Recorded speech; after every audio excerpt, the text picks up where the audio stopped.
Monday, exclusive.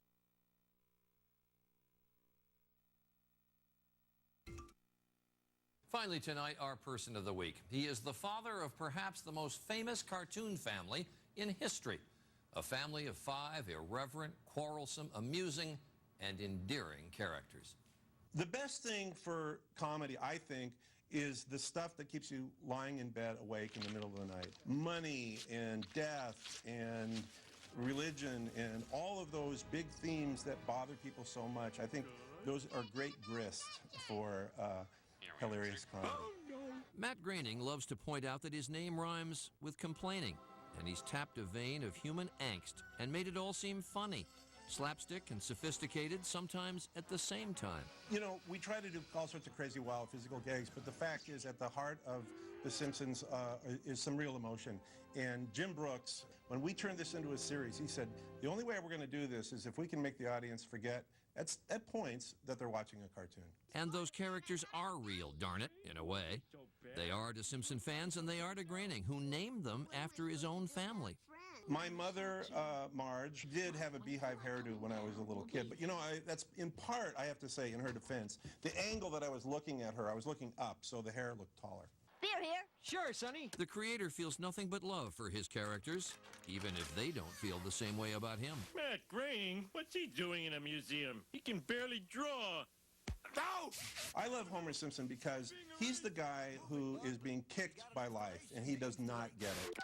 Room service? Send up 2 more pot roast and... I also like it that he loves what he loves. He has these full desires. The donuts, the beer, the laziness, all that. He feels that with his entire heart. He never gives up, and he's completely ruled by his impulses. Homer Simpson does not feel guilt, and I think that's incredibly endearing.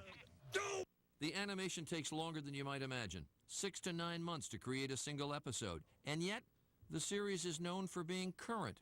The topicality of The Simpsons is in part an illusion, and it's in part just our powers of prophecy. We seem to be really good at anticipating what's going to be happening. Corrupt politicians, big mistakes, cover-ups, corruption, all that, yeah. In the end, though, if you think about it, it's really just an old-fashioned family show. You saved her. Oh, isn't it great to have the old dad back? We're talking about a family who love each other but drive each other crazy. And what I always like to think is that here it is. You look at this family on TV, The Simpsons, and you go, no matter how bad my life is, I'm better off than they are. And so we choose Matt Groening. We had a group of our interns watch a Simpsons episode today, and we counted more than 50 out-loud laughs from them. There have been 400 Simpsons episodes so far, meaning Matt Groening has probably made us laugh more than 20,000 times.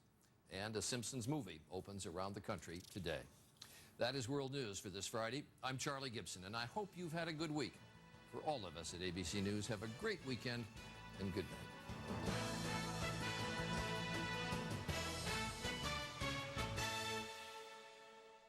Tonight, think size matters? Wait until you meet these 2 women, one dwarf and one giant. Their small problems can be big deals. Do people laugh at you for being so short? Step inside a